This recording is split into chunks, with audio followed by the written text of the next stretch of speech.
On est bien ouvert à vos commentaires si vous payez le cognac. Gnac, gnac, gnac, chantait Plume la Traverse. Les journalistes qui trouvent jamais personne qui est contre la voie de contournement avec des arguments qui ont du bon sens, écoutez-moi.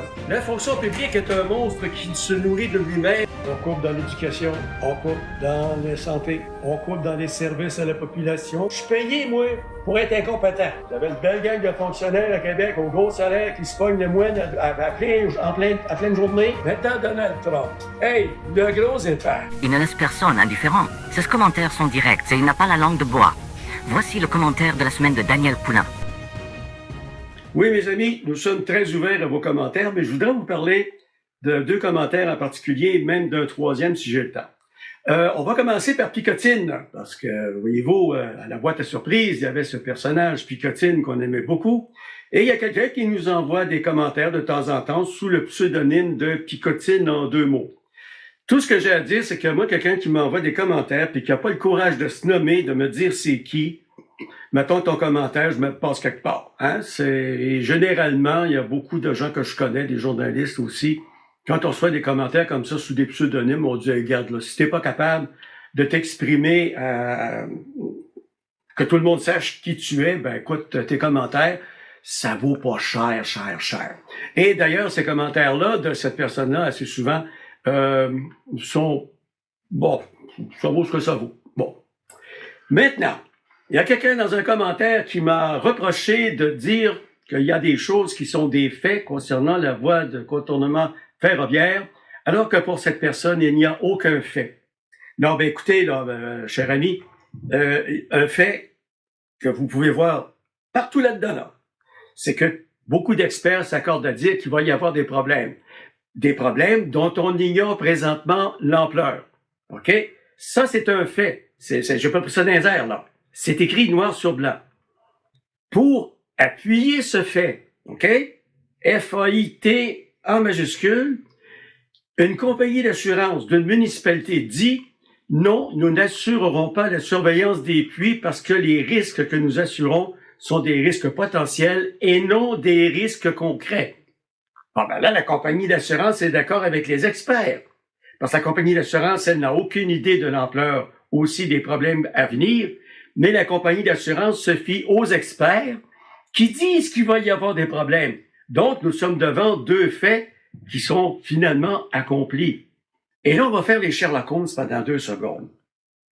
Je suis assis et je calcule à partir de ces 2 éléments quelles sont les chances qu'il y ait des problèmes. Ben, il y en a des chances qu'il va y avoir des problèmes. De quelle ampleur, ça, on ne sait pas. On s'imagine, par contre, il y a un scénario catastrophe et il y a un scénario, ben, ça va être de l'ouvrage de maintenir la nappe phréatique à un niveau tel, puis on n'a pas beaucoup de jeu là-dedans. Parce que ça vient d'experts qui nous parlent des strates, finalement, ce qu'il y a au-dessus de la nappe phréatique.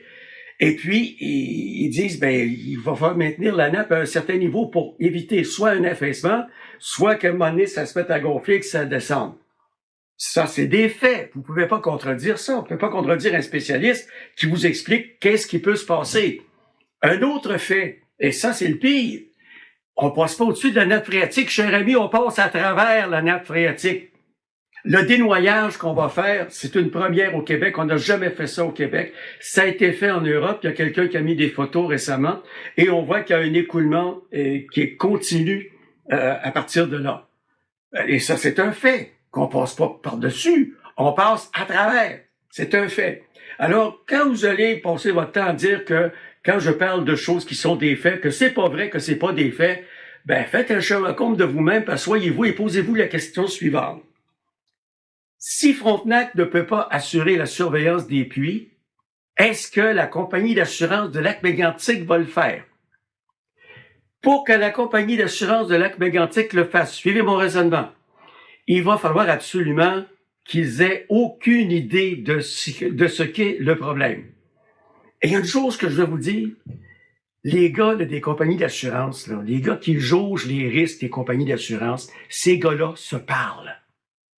Et puis, la compagnie d'assurance, éventuellement, je pense que c'est la même que celle de Frontenac. Et si c'est pas la même que celle de Frontenac, c'est ceux qui vont aller demander à Frontenac, mais pourquoi vous avez refusé?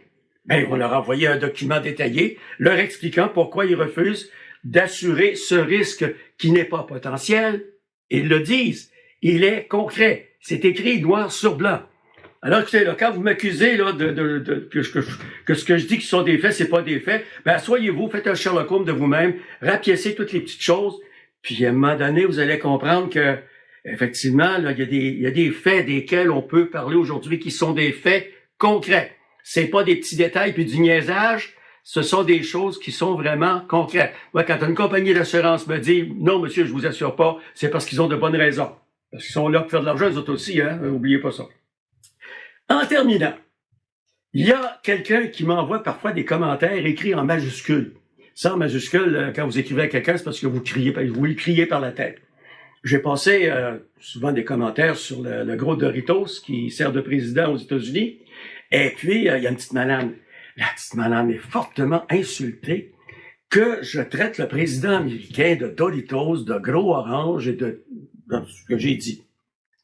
Et là, elle dit, pauvre monsieur, c'est un homme, un grand homme. Puis, ouais, comme vous voyez là que, pareil que Donald Trump, c'est le plus chrétien des chrétiens de la planète. Donald Trump, c'est une organisation anonyme, hein, soit dit en passant, qui met des posts sur Facebook comme quoi là, c'est l'homme qui protège l'Américain. Puis, hey, vous regardez les images, ça fait vraiment niaiseux. Il y en a même une là que Jésus le tient par la main, tu sais, hey, gros minute là.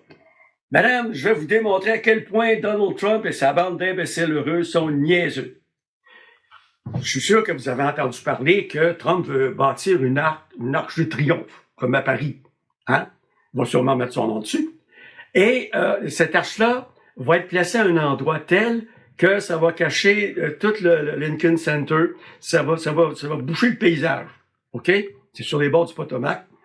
Et il veut que cette arche-là ait 250 pieds de haut parce qu'on va célébrer le 250e anniversaire des États-Unis. Le problème, c'est qu'on le célèbre cette année, on est au mois de février, puis il veut bâtir une arche de 250 pieds. Mais là, il y a un autre problème, madame. Pour vous dire comment est-ce qu'ils sont graves. Les avions qui atterrissent à l'aéroport passent à 451 pieds de hauteur de l'endroit où il veut mettre son arche de 250 pieds. OK? Ça donne pas grand jeu au pilote, ça, madame. Pas grand jeu.